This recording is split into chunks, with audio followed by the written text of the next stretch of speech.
ہے لیکن مقابلہ کبھی غوث اعظم سے مت کرنا. آج سب کچھ ہے, ٹھیک ہے, ہم مانتے ہیں آپ کو سب, لیکن بزرگوں کے مقابلے پہ کوئی بات کہنے کی ضرورت نہیں ہے. انہوں نے بزرگوں کے مقابلے میں یہ جملہ نکل گیا ان کی زبان سے, ہم بھی تو کچھ ہیں, بس اتنا کہنا تھا. ان کی ولایت سلب ہو گئی, ان کی کرامت چھین لی گئی. اب دیکھو بندہ نواز گیسو دراز کی جیسے ہی کرامت چھینی تو اپنے اوپر غور کرتے ہیں تو خالی خالی نظر آتا ہے, اپنے بالکل خالی نظر آ رہے ہیں. جیسے ہی غور کیا خالی, ابھی تک تو زمین کی طرف دیکھتے تھے تحت الثری نظر آتا تھا, آسمان کی طرف دیکھتے تھے عرش اعظم تک دکھائی دیتا تھا, لیکن جیسے یہ جملہ عبد القادر کے مقابلے میں زبان سے نکلا اب سب کچھ دکھنا بند ہو گیا, بالکل خالی ہو گئے, کرامتیں سلب ہو گئیں, ولایت چھن گئی. کس نے چھینی جانتے ہو؟ سیدنا عبد القادر جیلانی.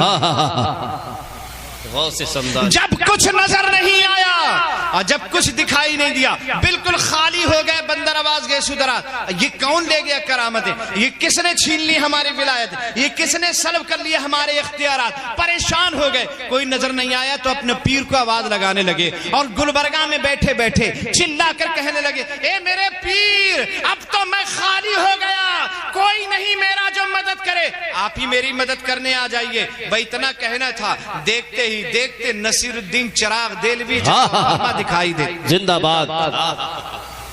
بہت بڑھیا واقعہ ہے, بہت ہی لاجواب. ایک لمحے میں نصیر الدین چراغ دہلوی نظر آنے لگتے ہیں. اب وہ خانقاہ میں نصیر الدین چراغ دہلوی آ گئے. جیسے ہی آئے فرمایا کیا بات ہے, کیوں چلا کے ہمیں یاد کر رہے تھے؟ عرض کرنے لگے حضور ولایتیں چھن گئی ہیں, کرامتیں چھن گئی ہیں, کس نے چھینی ہیں؟ کہ یہ تو مجھے نہیں پتا, البتہ اتنا ضرور ہے کہ میری زبان سے ایسا جملہ نکل گیا. حضرت نصیر الدین چراغ دہلوی نے مراقبہ کیا اور جب مراقبہ کیا تو نظر آیا, دکھائی دیا کہ عبد القادر جیلانی نے ولایتیں چھینی ہیں, انہوں نے کرامتیں چھینی ہیں. اور حضرات غوث اعظم جلال میں تھے. کہا تمہیں نہیں معلوم بندہ نواز گیسو دراز تمہاری کرامتیں اور تمہاری ولایت عبد القادر جیلانی نے سلب کر لی ہے. حضرات جیسے ہی کہا عبد القادر نے سلب کی ہے تو بندہ نواز گیسو دراز اپنے پیر و مرشد سے کہتے ہیں, حضور میری کرامتیں واپس کروا دیجئے, میری ولایت مجھے دلوا دیجئے. بندہ نواز گیسو دراز کے مرشد حضرت نصیر الدین چراغ دہلوی کہتے ہیں, اس وقت عبد القادر جیلانی جلال میں ہیں اور جب وہ جلال میں ہوتے ہیں تو کسی کی ہمت نہیں ہے ان سے کچھ بول سکے یا ان کے سامنے چلا جائے. تمہیں معلوم نہیں ہے عبد القادر جب جلال میں ہوتے ہیں اور اپنا سر اٹھاتے ہیں تو آسمان میں اڑتی ہوئی چیل سر تن سے جدا ہو کر زمین پہ آ کے گر جاتی ہے. یہ ٹھیک ہے عبد القادر جیلانی نے کرامتیں سلب کی ہیں, لیکن اس وقت وہ جلال میں ہے. جلال میں تو ان سے کچھ کہوں گا نہیں, میری ہمت نہیں ہے. کہ حضور پھر کیا ہوگا, پھر کیا ہوگا, آپ بتائیں کیا ہوگا. اگر آپ واپس نہیں کرا سکتے کرامتیں تو کم سے کم اپنے پیر ہی کو بلوا دیجئے, اپنے پیر و مرشد ہی کو بلوا دیجئے. اور اس کے بعد نصیر الدین چراغ دہلوی نے اپنے پیر کو آواز لگائی, پیر و مرشد کو آواز لگائی. دیکھتے ہی دیکھتے گلبرگہ میں حضرت نظام الدین اولیاء محبوب الہی جلوہ فرما ہو جائے. نظام الدین اولیاء محبوب الہی جلوہ فرما ہو جاتے ہیں. جیسے ہی محبوب الہی سامنے آئے یہ دونوں بزرگ کھڑے ہو کر عرض کرنے لگے, حضور کا کیسے یاد کیا؟ کہ حضور عبد القادر جیلانی نے بندہ نواز گیسو دراز کی کرامتیں چھین لی ہیں, سلب کر لی ہیں, یہ خالی ہو گئے, رو رہے ہیں, چلا رہے ہیں, گڑ گڑا رہے ہیں, ان کی کرامتیں واپس کروانا ہے, عبد القادر سے سفارش کرنا ہے. حضرت نظام الدین اولیاء محبوب الہی نے مراقبہ کیا, اپنی گردن کو جھکایا, دیکھا تو عبد القادر جیلانی جلال میں تھے, ناراض تھے, آنکھیں کھول کر کہنے لگے, اس وقت عبد القادر جیلانی جلال میں ہیں اور جب وہ جلال میں ہوتے ہیں تو مردوں کو زندوں کو مردہ کر دیتے ہیں, اور جب مہر پہ ہوتے ہیں, خوش ہوتے ہیں تو مردوں کو زندگی عطا فرما دیتے ہیں. میں تو سفارش اس وقت نہیں کر پاؤں گا, ہاں البتہ اتنا ضرور ہو جائے گا, اگر آپ کہیں تو اپنے پیر و مرشد کو بلا دو. کہ حضور تو اپنے پیر ہی کو بلا لیجئے. اور نظام الدین اولیاء محبوب الہی نے وہیں گلبرگہ کی سرزمین پر اپنے پیر کو آواز لگائی. دیکھتے ہی دیکھتے حضرت بابا فرید الدین گنج شکر جلوہ فرما ہو جاتے ہیں. حضرت بابا فرید الدین گنج شکر جلوہ فرما ہو جاتے ہیں. اور حضرت بابا فرید آئے تو لوگوں سے کہنے لگے, کیا بات ہے, کیوں یاد کیا, کس لیے بلا؟ کہ حضور بندہ نواز گیسو دراز کی کرامتیں چلی گئیں, عبد القادر جیلانی نے سلب کر لی ہیں, آپ کو سفارش کے لیے بلایا ہے, ان کی کرامتیں واپس کروا دیجئے. حضرات بندہ نواز گیسو دراز کی کرامتیں واپس کروانے کے لیے جیسی سفارش کی گئی حضرت فرید الدین گنج شکر سے, آپ نے مراقبہ کیا. اب مراقبہ کرنے کے بعد عبد القادر جیلانی تو اس وقت بڑے جلال میں ہیں، اور جب وہ جلال میں ہوتے ہیں تو کسی کی ہمت نہیں ہے کہ ان سے کوئی کچھ پوچھ سکے یا ان سے کوئی کچھ کہہ سکے یا ان سے کوئی سفارش کر سکے، اور کسی کی ہمت نہیں ہے۔ لیکن جب جمال میں ہوتے ہیں، اچھے موڈ میں ہوتے ہیں، تو جو چاہو کروا لو، جو چاہو کروا لو، جو چاہو کروا لو۔ جب جلال میں ہوتے ہیں تو قبرستان سے گزرتے ہیں اور گزرتے ہوئے ایک آواز لگاتے ہیں، مردو تم بھی اٹھ کے بھاگو، نانا پیچھے پیچھے آتے ہیں۔ بھئی ایک جملہ بولنا ہوتا ہے، قبرستان کے سارے مردے اٹھ کر بھاگنے لگتے ہیں۔ حضرات وہ کہنے لگے بابا فرید اس وقت وہ جلال میں میں کچھ نہیں کر پاؤں گا، نہ میں سفارش کر پاؤں گا، ہاں اگر آپ کہیں تو میں اپنے پیر کو بلا دوں گا، اپنے پیر و مرشد کا آواز لگا دوں گا۔ ٹھیک ہے پیر، اپنے پیر ہی کو بلا دیجئے، اپنے مرشد ہی کو آواز لگا دیجئے۔ اب بابا فرید الدین نے وہیں سے آواز لگائی اپنے پیر و مرشد کو۔ دیکھتے ہی دیکھتے حضرت قطب الدین بختیار کاکی رحمت اللہ تعالی علیہ جلوہ فرما ہو جاتے ہیں۔ قطب الدین بختیار کاکی جب آئے کیا بات ہے، کیوں بلایا، کس لیے بلایا؟ کہ حضور ایسے سے معاملہ ہے، بندر نواز گیس و دراز کی کرامتیں عبد القادر نے سلب کر لی، آپ سفارش کر دیجئے تاکہ ان کی کرامتیں واپس ہو جائیں۔ آپ نے مراقبہ کیا تو پتہ چلا کہ مراقبہ میں عبد القادر جیلانی جلال میں اس وقت سفارش نہیں کر سکتا، وہ جلال میں ہیں۔ جب وہ جلال میں ہوتے ہیں تو ہمت نہیں کسی کی کوئی کچھ کہہ سکے یا سفارش کر سکے۔ ہاں اگر آپ کہیں تو میں اپنے پیر کو بلا دوں گا، اپنے پیر کو آواز لگا سکتا ہوں کہ ٹھیک ہے اپنے پیر ہی کو بلا دیجئے۔ اور اس کے بعد قطب الدین بختیار کاکی نے اپنے پیر کو آواز لگائی۔ دیکھتے ہی دیکھتے گلبرگہ میں معین الدین چشتی اجمیری جلوہ فرما ہو جاتے ہیں۔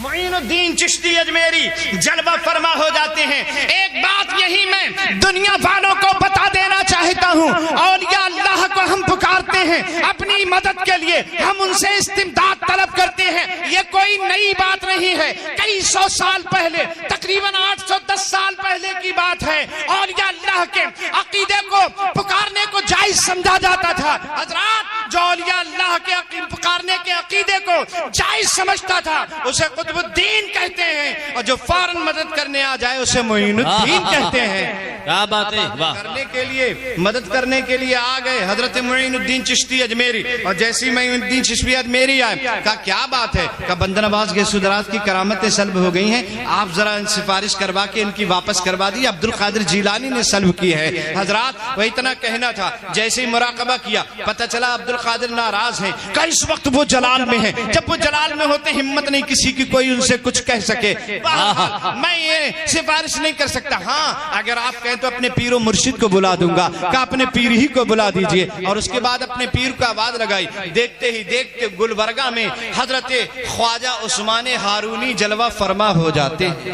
جیسے خواجہ عثمان ہارونی آئے سب لوگ اٹھ کے کھڑے ہو گئے، کیا بات ہے، عبد القادر جیلانی کرامتیں بندر نواز گیس و دراز کی سلب کرنی ہے، آپ سفارش کر دیں تاکہ ان کی کرامت واپس ہو جائے۔ حضرت عثمان ہارونی نے مراقبہ کیا تو کہا کہ ارے اس وقت تو عبد القادر بڑے جلال میں ہیں، وہ جب جلال میں ہوتے کسی کی ہمت نہیں ہے کوئی کچھ کہہ سکے، لب کشائی کر سکتے، میں سفارش نہیں کر سکتا، ہاں البتہ اتنا ضرور ہو سکتا ہے اگر آپ کہیں تو میں مصطفیٰ جان رحمت کی بارگاہ میں استغاثہ کر سکتا ہوں۔ وہ اتنا کہنا تھا، سرکار کو یاد کیا، دیکھتے ہی دیکھتے گلبرگہ میں مصطفیٰ جان رحمت جلوہ فرما ہو جاتے ہیں۔ گلبرگہ میں خانقاہ ہے بندہ نواز کی، عرش نشان ہے، کتنی عظمتوں والا ہے، ایک ولی سے لے کر کے آخری سلسلے مصطفیٰ جان رحمت بھی جلوہ فرما۔ سب لوگ اٹھ کر کھڑے ہو گئے تعظیم کے لیے۔ کس لیے بلایا؟ اس لیے بلایا عبد القادر جیلانی نے ان کی کرامتیں سلب کرنی ہے، سفارش کے لیے بلایا ہے، آپ سفارش کر لیں اور ان کی واپس کروا دیں کرامتیں ولایتیں، حضرت عبد القادر جیلانی کی سے کرامتیں واپس کروا دیں۔ سرکار فرماتے ہیں وہ میرا لاڈلا بیٹا ہے، وہ میرا لاڈلا شہزادہ ہے، میں اسے بہت چاہتا ہوں، وہ بھی مجھے بہت چاہتا ہے، لیکن عبد القادر جیلانی جب جلال میں ہوتا ہے، مجھے کچھ کہلوانا ہوتا ہے یا کچھ کروانا ہوتا ہے تو میں اس سے نہیں کہتا ہوں بلکہ اپنی بیٹی خاتون جنت فاطمہ زہرا سے کہتا ہوں۔ خاتون جنت اس کی ماں ہے، ماں کا کہنا عبد القادر نہیں ٹالتا ہے، یاد رکھنا ماں کا کہنا غوث اعظم نے کبھی نہیں ٹالا، اس لیے اللہ نے انہیں عبد القادر بنا دیا ہے ماں کی عزت ہمیشہ کرنا چاہیے، ماں کا کہنا کبھی نہیں ٹالنا چاہیے۔ سرکار علیہ الصلوۃ والسلام سے لوگ کہنے لگے تو ٹھیک ہے پھر خاتون جنت فاطمہ زہرا ہی سے ارشاد فرما دیا جائے، اور خاتون جنت کو آواز لگائی، پردہ کروایا گیا۔ دیکھتے ہی دیکھتے خاتون جنت اپنے والد بزرگوار کے سامنے، نبی دو جہاں کے سامنے جلوہ فرما ہو جاتی ہیں۔ بیٹی خاتون جنت عبد القادر جیلانی نے بندہ نواز گیسو دراز کی کرامتیں سلب کر لی ہیں، ان کی کرامتیں واپس کروا دیجئے۔ خاتون جنت فرماتی ہیں بیٹا عبد القادر، شہزادہ عبد القادر، ان کی کرامتیں واپس کر دیجئے۔ جیسے ہی خاتون جنت فاطمہ زہرا نے غوث اعظم سے ارشاد فرمایا بندہ نواز کی کرامتیں واپس کر دو، عبد القادر کہتے ہیں اے میری ماں فاطمہ زہرا، آپ کا ارشاد میں نے کبھی نہیں ٹالا، میں ان کی کرامتیں واپس کر رہا ہوں، جو ان کی کرامت تھی وہ بھی میں نے انہیں دے دی۔ ایک ولایت اپنی طرف سے عطا کر دی ہے، ایک ولایت اور اپنی طرف سے عطا کر دی ہے، لہذا پورے ہندوستان کے ولیوں میں ایک ولی کے اندر ایک ہی کرامت ہے، ایک ہی ولایت کی پاور ہے، لیکن بندہ نواز گیسو دراز کے اندر دو ولیوں کی پاور ہے۔ یہ غوث اعظم کی شان ہے۔